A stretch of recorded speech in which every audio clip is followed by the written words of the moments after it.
Yo, it's Amanda, Dad, and she's kinda odd, but hey, she's totally Amanda. What's up, guys? Oh, you fucker. What's up, guys? So as you can see from the title of this video, today I'm gonna be talking about my boys, the Jonas Brothers. So to start out this video, I actually just wanted to talk a little bit about why I love the Jonas Brothers so much and what they mean to me. And then later on in the video is going to be just a little bit of vlog clips from when I just saw them this past weekend at the Hollywood Bowl. Speaking of the Hollywood Bowl, can we just talk about my fresh merch? As you guys know, their actual CD is them like looking over a pool, but for their concert at the bowl, they got these made to where they're looking over the bowl. I had to get it. I'll try and keep this video short and sweet because I can seriously go on and on about what these boys mean to me. But I guess I'll just bring it all the way back to when I first discovered who they were. I want to say that it was around like 2007, 2008 when I found their music.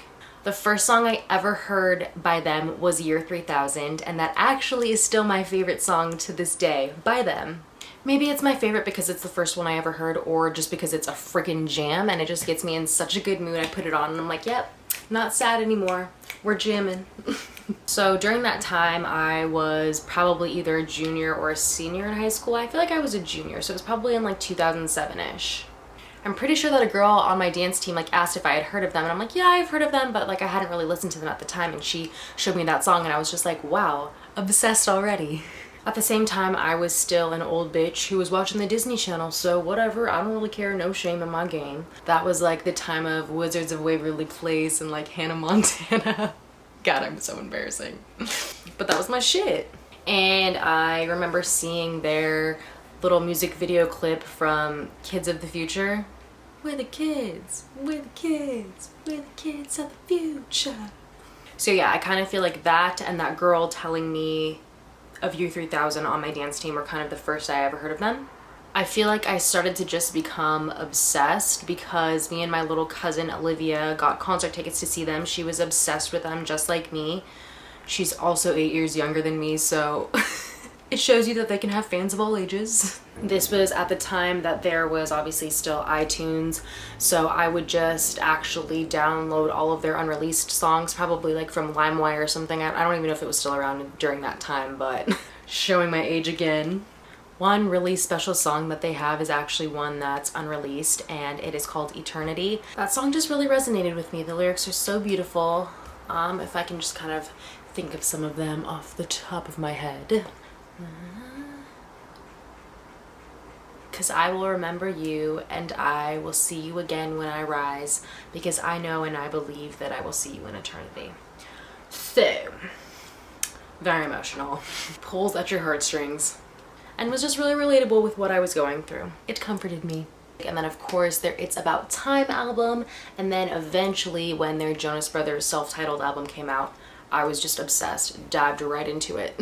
So I guess that kind of leads into when I saw them live for the first time. It was with Olivia, we got those concert tickets, and it was for their When You Look Me in the Eyes tour. But just seeing them live, obviously, it was just like even more of a game changer. The obsession grew.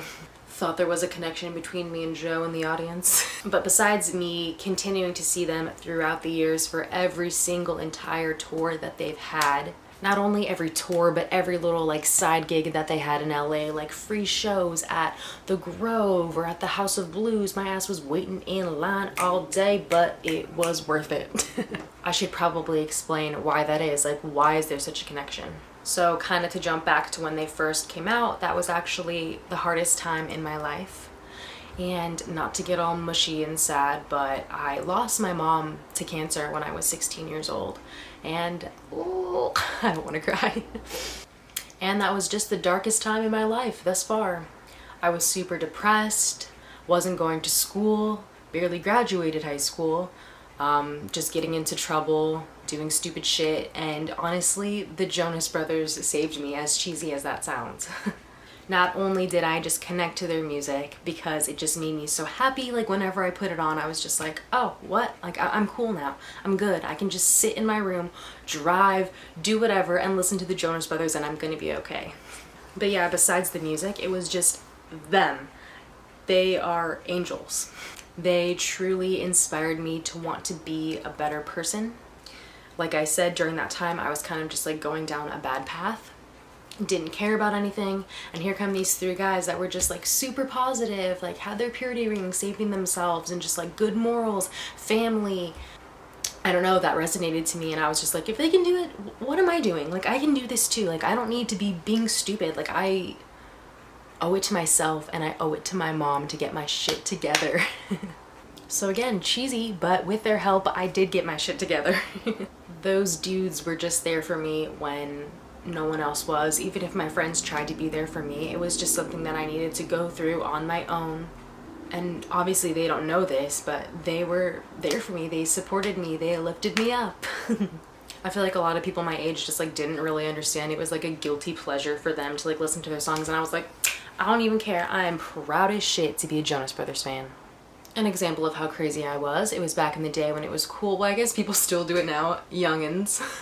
But it would be to like change your handle on Twitter to something lame, like Jobros lover. I feel like people would just roast me whenever they found out that that was my handle, and I'm like, I really don't give a rat's ass. The whole purpose of me getting this Twitter in the first place was to talk to the Jonas Brothers, so yeah, I'm gonna try and stand out.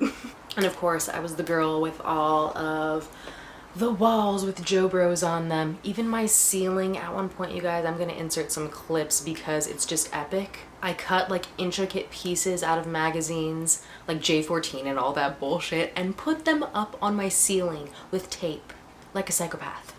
What can I say? I'm just really into collages, and I just wanted to do my whole ceiling, but I never got around to it. Kind of got lazy.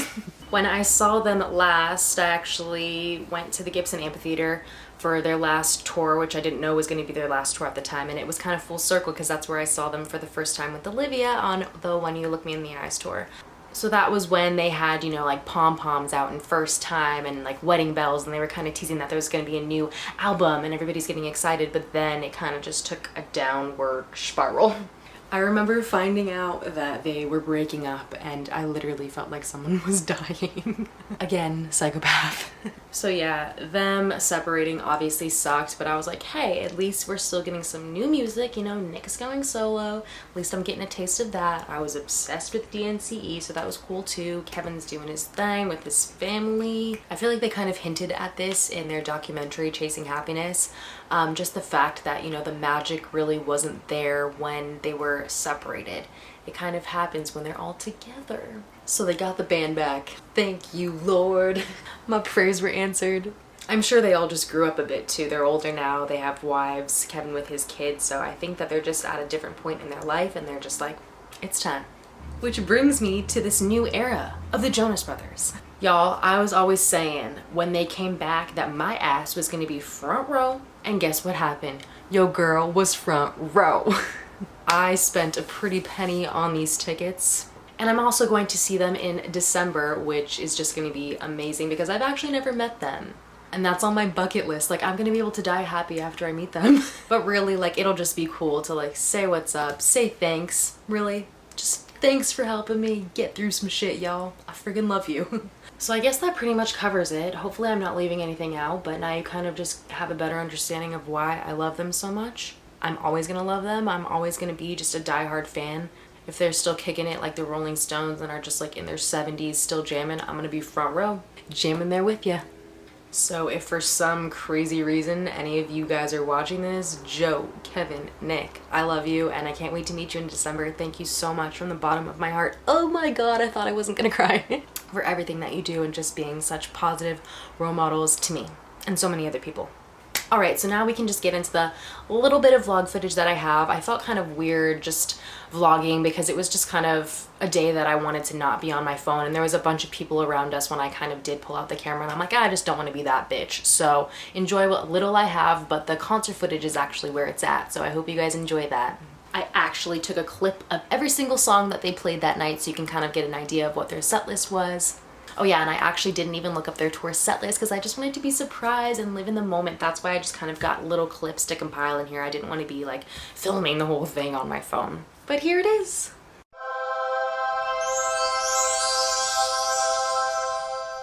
Excuse my fan in the background, but everybody was just walking super casual, which was so refreshing. There was nobody like elbowing little girls to get to the front of this stage. Just so nice. We've all grown up. We've all learned. Y'all. After what, like 6 years, the Jobros are back together, and we're seeing them. Finally, someone that's on my level. This is my cousin Jolene, the only other like big Jonas Brothers fan that I know, besides Olivia too. I wish she was here, my other cousin. You already know Fatty's gotta get a grub on. And they delivered it, cause VIP, true.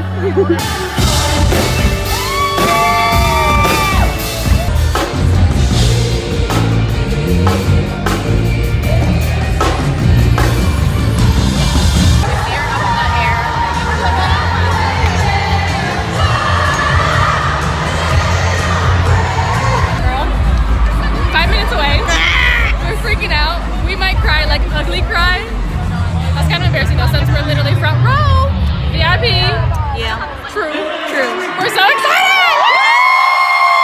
Oh my god, my heart. Oh no.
We love you.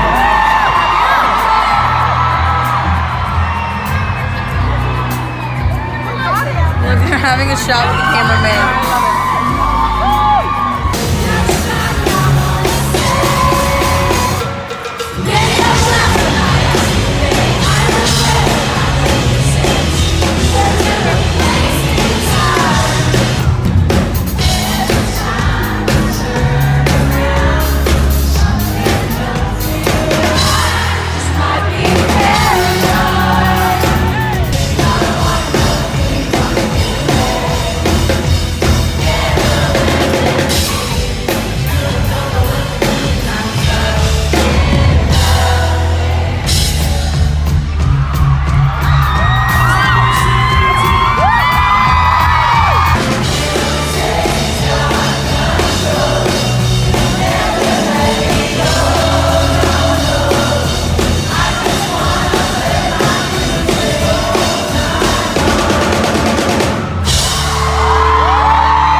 as you guys saw from that reaction at the end, wow, just wow, I was shook. Honestly, just one of my favorite nights. I wish I could relive it over and over again. It was super special to see them and just to be so close after all these years. I just love them. So yeah, I'm stoked that they're back, and if you are too, then let's chat in the comments all things Jonas. Who's your fave? What's your favorite song? How many times have you met them? What was your favorite tour? All that good stuff. Anyways, guys, thank you so much for watching. I hope you enjoyed. I haven't really done a sit-down video like this in a while. It's kind of just been like vlogs, which are super fun, and that's why I kind of wanted to like incorporate a little vlog into this, but I want to just do some more like music-related sit-down talk-throughs. Be sure to subscribe, all that jazz, if you want to. And yeah, I'll see you in my next video. Peace!